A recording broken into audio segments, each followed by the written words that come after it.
Hello guys, ఈరోజు latest government job updates ఏవైతే ఉన్నాయో వాటి గురించి ఈ వీడియోలో చెప్దాం అనుకున్నాను. ఈ వీడియోలో ఏంటంటే ఈ నోటిఫికేషన్స్ని మనం ఎలా అప్లై చేసుకోవాలి, ఎలా ప్రిపేర్ అవ్వాలి, వీటి గురించి చెప్తాం. యాక్చువల్గా NICAL అని ఇది ఒక PSU. వీటిలో వేకెన్సీస్ పడ్డాయన్నమాట. ఇందులో రిస్క్ ఇంజనీర్స్ అని, ఆటోమొబైల్ ఇంజనీర్స్ అని, లీగల్ స్పెషలిస్ట్, అకౌంట్ స్పెషలిస్ట్, ఏవో, IT స్పెషలిస్ట్, బిజినెస్ అనలిస్ట్, ఇలా వేరియస్ కేటగిరీస్ అనేవి ఉన్నాయి. ఇందులో ఆన్లైన్ రిజిస్ట్రేషన్ స్టార్టింగ్ డేట్ వచ్చేసరికి 7th అండ్ లాస్ట్ డేట్ వచ్చేసరికి 13th. ఎగ్జామ్ వచ్చేసరికి 14 సెప్టెంబర్ ప్రిలిమ్స్ ఉండిద్ది. మెయిన్స్ వచ్చేసరికి 29th అక్టోబర్ ఉండిద్ది. ప్రిలిమ్స్ ఆబ్జెక్టివ్ టైప్ ఉండిద్ది. మెయిన్స్ అనేది ఏంటంటే ఆబ్జెక్టివ్ ప్లస్ డిస్క్రిప్టివ్. ఇందులో యాక్చువల్గా మనకి పోస్టింగ్ ఇచ్చిన ప్లేస్ త్రూ అవుట్ ఇండియా ఎక్కడైనా ఇవ్వచ్చు అనుకుంటా.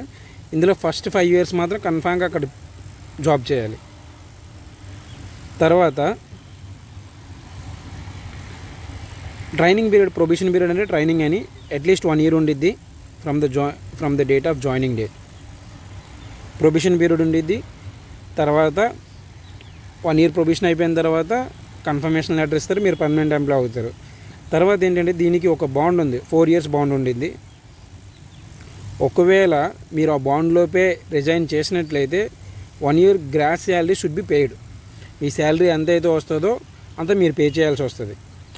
ఇక్కడ చూడండి, బేసిక్ పే అనేది 50,925 ఉంది. వీటికి అలవెన్సెస్ అన్నీ కలుపుకుంటే గ్రాస్ శాలరీ వచ్చేసరికి అరౌండ్ 90,000. ఎంత లేదన్నా సరే కటింగ్స్ అన్నీ, PF ఇవన్నీ పోగా మీకు ఎంత లేదన్నా 80,000 అయితే కన్ఫామ్గా వచ్చింది శాలరీ. ఇది శాలరీ.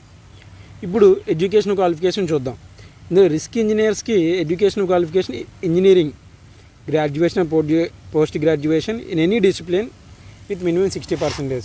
అంటే దీనికి మీరు ఇంజనీరింగ్ చేసి ఉంటే సరిపోద్ది. అది ఏ బ్రాంచ్ అనేది అనవసరం అన్నమాట, ఏ బ్రాంచ్ అయినా పర్లేదు.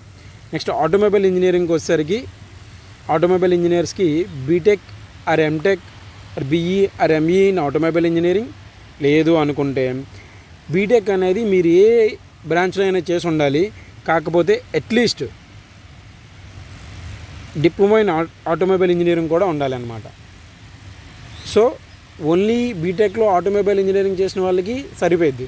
లేదు మీరు బీటెక్లో ఆటోమొబైల్ ఇంజనీరింగ్ చేయకుండా వేరే ఏదైనా చేశారు, మెకానికల్ కానీ, సివిల్ కానీ, ECE కానీ చేసినట్లయితే వీటితో పాటు డిప్లొమా కూడా ఉండాలి ఆటోమొబైల్లో.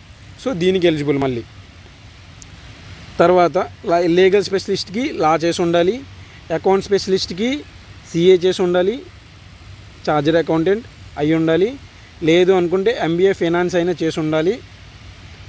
నెక్స్ట్ హెల్త్, ఏవో హెల్త్ వచ్చేసరికి MBBS, MD, MS, PG medical degree, ఇవి క్వాలిఫికేషన్స్ ఇవన్నీ.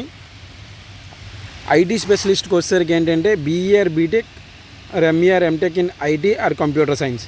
లేదు అనుకుంటే MCA చేసినా పర్లేదు.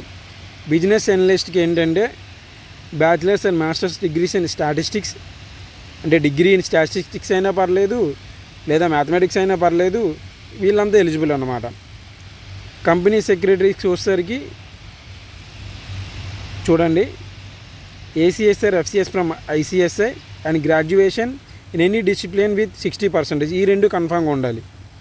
తర్వాత యాక్చుటేరియల్ స్పెషలిస్ట్ అంట. ఇందులో ఏముందంటే గ్రాడ్యుయేషన్ చేసి ఉండాలి, దీంతోపాటు actuarial papers from IAI or IFOA necessary including CM1 not including CP, ఈ రెండు కలిపి ఉండాలి. సో ఇవి ఎడ్యుకేషన్ క్వాలిఫికేషన్స్. ఏజ్ లిమిట్ వచ్చేసరికి minimum age 21 years, maximum age 30 years. Age relaxation కూడా ఉంది. ఏజ్ రిలాక్సేషన్ ఏంటంటే SC STకి 5 years, OBCకి 3 years, డిజేబిలిటీస్, ఫిజికల్ హ్యాండిక్యాప్డ్ ఇలాంటి వాళ్ళకి ఏంటంటే 10 years, ఎక్స్ సర్వీస్ మ్యాన్కి 5 years. తర్వాత ఏంటంటే ఒకవేళ అంటే మీరు డిఫెన్స్లో సర్వీస్ చేస్తూ మీకు ఏదైనా డిజేబిలిటీ వచ్చినట్లయితే 3 years. ఆల్రెడీ ఏదైనా ఇన్సూరెన్స్ కంపెనీలో మీరు వర్క్ చేస్తున్నట్లయితే వాళ్ళకి 8 years. అంటే ఇది బీటెక్ మీద కదా, డిగ్రీ లెవెల్ సో దీనికన్నా డిప్లొమా లెవెల్ బేసిస్ మీద ఎవరైనా చేసినట్లయితే వాళ్ళు రాసుకోవచ్చు అనమాట. సో ఇది ఎడ్యుకేషన్ క్వాలిఫికేషన్. నెక్స్ట్ వచ్చేసరికి ఎగ్జామ్ ప్యాటర్న్ ఎలా ఉంటుందో చూద్దాం. ఎగ్జామ్ ప్యాటర్న్ అనేది నేను ఆల్రెడీ స్టార్టింగ్లోనే చెప్పాను. టైర్ 1 టైర్ 2 ఉండిద్ది, అంటే ఫేజ్ 1 ఫేజ్ 2 ఉండిద్ది. ఫేజ్ 1లో ఇంగ్లీష్ లాంగ్వేజ్ 30 క్వశ్చన్స్ ఉంటాయి, 30 మార్క్స్ ఉంటుంది, 20 minutes. యాక్చువల్గా ఈ ఎగ్జామ్ ఎలా ఉండిద్ది అంటే ఫస్ట్ ఇంగ్లీష్ 20 minutes అలాట్ చేస్తాడు. ఆ 20 minutesలో ఇంగ్లీష్ కంప్లీట్ అయిపోయిన తర్వాత నెక్స్ట్ సెక్షన్ ఓపెన్ చేసడానికి అవుద్ది మనకి. అంటే ఇంగ్లీష్ అయిన తర్వాత రీజనింగ్ అయిన తర్వాత క్వాంటిటేటివ్ యాప్టిట్యూడ్ ముందే ఓపెన్ చేయడానికి అవ్వదు. ఇది ఫేజ్ 1. ఫేజ్ 1 అయిన తర్వాత మెయిన్స్ అనేది, మెయిన్స్లో ఆబ్జెక్టివ్ కూడా ఉండిద్ది అనమాట. ఆబ్జెక్టివ్ 2.5 hours టైం పీరియడ్ ఉండిద్ది.